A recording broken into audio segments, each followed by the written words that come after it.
ఏ శుభకార్యానికైనా శుభారంభం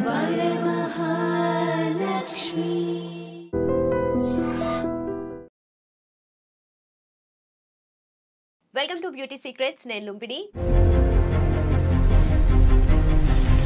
ఈరోజు మనతో పాటు ఉన్నారు ప్లాస్టిక్ సర్జన్ డాక్టర్ వర్ణిక గారు. Let's talk to her. Hello ma'am. Hello. So ఒకప్పుడు ఓన్లీ ఒక క్రీమ్ ఆర్ ఏదైనా పౌడర్ యూజ్ చేసేవాళ్ళు. ఇప్పుడు స్టార్ట్ చేస్తే ఒక skin care routine like CTM అంటారు. చాలా ఫ్యాన్సీ టర్మ్స్ అండ్ ఆల్ వస్తూ ఉన్నాయి. క్లెన్జింగ్ చేయాలి, టోనింగ్ చేయాలి, మాయిశ్చరైజర్, దెన్ సన్ స్క్రీన్, తర్వాత నువ్వు ఇంకేమన్నా మేకప్ వేసుకుంటే అది ఎక్స్ట్రా. ఇవన్నీ ఉంటున్నాయి కదా. బట్ అగైన్ మళ్ళీ కొంతమంది ఉంటారు మేము న్యాచురల్ గానే ఉండాలి అని అనుకునే వాళ్ళు. కానీ వాళ్ళు కూడా మెయింటైన్ చేయాలి. ఏదో ఒక పాయింట్ ఆఫ్ టైంలో ఏదో ఒక ఇష్యూస్ వస్తూ ఉంటాయి కదా స్కిన్ రిలేటెడ్ గా.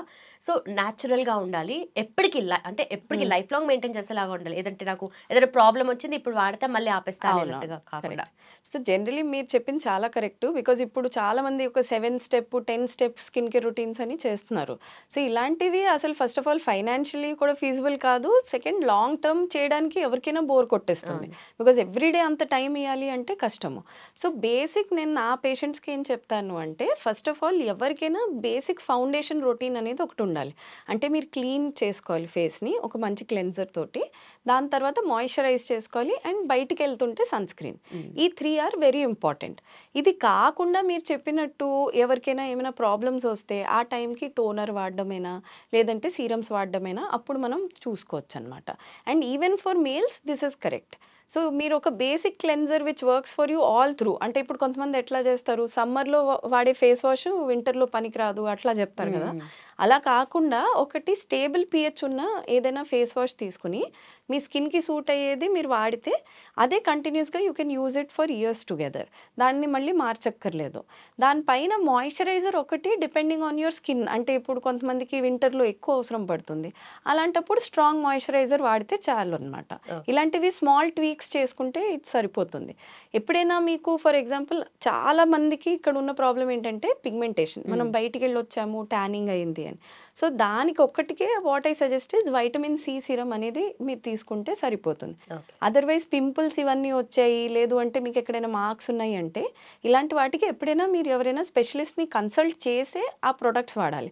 అవి కూడా లాంగ్ టర్మ్కి వాడకూడదు. ఎందుకంటే ఇవన్నిట్లో కూడా చిన్నగా యాసిడ్స్ ఉంటాయి లేదంటే మెడికేటెడ్ ఏమైనా ప్రొడక్ట్స్ ఉంటాయి. అవి మనం కంటిన్యూస్గా వాడామంటే కూడా స్కిన్ మీద మన టెక్స్చర్ పాడైపోతుంది లేదంటే పిగ్మెంటేషన్ ఇంకా ఎక్కువ డీప్ అయ్యే ఛాన్స్ ఉంటుంది. సో అవన్నీ కూడా లిమిటెడ్ టైంకే వాడాలన్నమాట. ఓకే. సో యూజువల్లీ పిగ్మెంటేషన్ అంటే సర్టెన్ ఏరియాస్ లోనే వస్తుంది. ఫేస్ మీద చూసుకుంటే లైక్ అరౌండ్ ద మౌత్ కానీ ఈ పార్ట్ లో ఎక్కువగా and also tanning four head మీద వస్తుంది కదా. సో ఈ ఏవైతే యాసిడ్స్ ఉంటాయో సీరమ్స్ ఉంటాయో ఆ అప్లికేషన్ ఓన్లీ ఆ ఏరియాస్ లోనే చాలా అంటే ఓవరాల్ ఫేస్ లో చాలా. సో ఇప్పుడు వైటమిన్ సి ఇలాంటివి అయితే మీరు ఓవరాల్ ఫేస్ లో పెట్టుకోవచ్చు. కానీ మెడికేటెడ్ ఉంటాయి మీరు చెప్పినట్టు యాసిడ్స్ ఉంటాయి కదా, అవి స్పెసిఫిక్ గా మనకి ఎక్కడ ఉన్నాయో ప్రాబ్లమ్ ఏరియాస్ అక్కడే పెట్టుకోవాలి. బికాజ్ అవి చాలా కాన్సన్ట్రేటెడ్ గా ఉంటాయి. సో మీరు చుట్టుపక్కల ఏరియాస్ లో పెట్టారు అంటే బర్న్స్ అయ్యే ఛాన్సెస్ ఉంటాయి లేదంటే ఆ చుట్టుపక్కల ఏరియాస్ లో కూడా పిగ్మెంటేషన్ మళ్ళీ స్టార్ట్ అయ్యే ఛాన్స్ ఉంటుంది అనమాట. ఓకే. అండ్ ఆల్సో వీటిలో కూడా మనకు హోమ్ మేడ్ ప్రోడక్ట్స్ ఉంటున్నాయి. మనం ఇంట్లో రా ఇంగ్రీడియంట్స్ తెచ్చుకొని కూడా ప్రిపేర్ చేసుకుంటూ ఉంటారు. ఫేస్ మాస్క్ కానీ ఫేస్ ప్యాక్స్ కానీ. సో వీటి వల్ల కూడా మళ్ళీ దేని వల్ల వస్తుందో తెలియదు కానీ ప్రాబ్లం ఏదో ఒకటి అరైజ్ అవుతుంది. పింపుల్స్ రావడము లేదంటే డార్క్ స్పాట్స్ ఎక్కువైపోవడము ఇలాంటివన్నీ. సో వాటికి ఏం చేయాలి? సో ఫస్ట్ ఆఫ్ ఆల్ ఇప్పుడు మన మెయిన్ ప్రాబ్లం ఏంటంటే ఇవన్నీ ఇంగ్రీడియంట్స్ మనం ఏం తెచ్చుకుంటామో సూపర్ మార్కెట్ నుంచి అవన్నీ ఎంతవరకు ప్యూరో మనకి తెలియదు. వీటిలో చాలా మటుకు మిక్సింగ్ నడుస్తూ ఉంటుంది. సో నేను చెప్పేది ఏంటంటే సింపుల్గా ఇంగ్రీడియంట్స్ వాడండి, మీకు తెలిసిన ఇంగ్రీడియంట్స్ వాడండి అండ్ మరీ కాంప్లికేటెడ్ చేయొద్దు. ఇప్పుడు మీరు చూస్తారు కొన్ని యూట్యూబ్ వీడియోస్లో ఫేస్ ప్యాక్స్ ఇవన్నీ పెడతారు, దాంట్లో 6-7 ఇంగ్రీడియంట్స్ పెడతారు. అంత అవసరం లేదు. బేసిక్గా ఏదైనా మీరు తీసుకుంటున్నారు అంటే first of all patch test చేసుకోండి. అంటే అది ఏదైనా మిక్చర్ని ఫస్ట్ మన ఈ చిన్ దగ్గర పెట్టుకుని ఒక హాఫ్ అన్ అవర్ చూడండి. తీసేసాక మీకు ఇచ్చింగ్ లాగా రెడ్నెస్ లాగా అనిపించడం, ఎక్స్ట్రీమ్ డ్రైగా అయిపోవడం లేకపోతే ఎక్స్ట్రీమ్లీ ఆయిలీగా అయిపోయింది అంటే that face pack is not good for you. Second of all depending on the weather వాడండి. ఇప్పుడు మీరు సమ్మర్ టైంలో చాలామంది డీటాన్ ప్యాక్స్ అవన్నీ తీసుకుంటారు.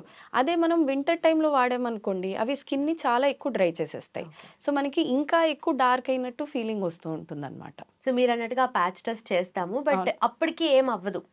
ఇచ్చి అనిపించడం కానీ రెడ్నెస్ రావడం అప్పటికేం అనిపించదు. బట్ తర్వాత వస్తే అప్పుడు ప్రాబ్లం ఏంటి అంటే డెఫినెట్లీ అది కూడా ఛాన్స్ ఉంటుంది.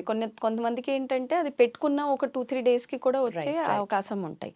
సో అప్పుడు ఫస్ట్ ఆఫ్ ఆల్ ఏం చేయండి అంటే ఇలాంటివి మనకి పింపుల్స్ రావడము, ర్యాషెస్ రావడము ఇవన్నీ ఎందుకంటే మన స్కిన్ బ్యారియర్ ఎఫెక్ట్ అవుతుంది, స్కిన్ pH ఎఫెక్ట్ అవుతుంది. Okay. So the basic thing you can do at home is to correct these two.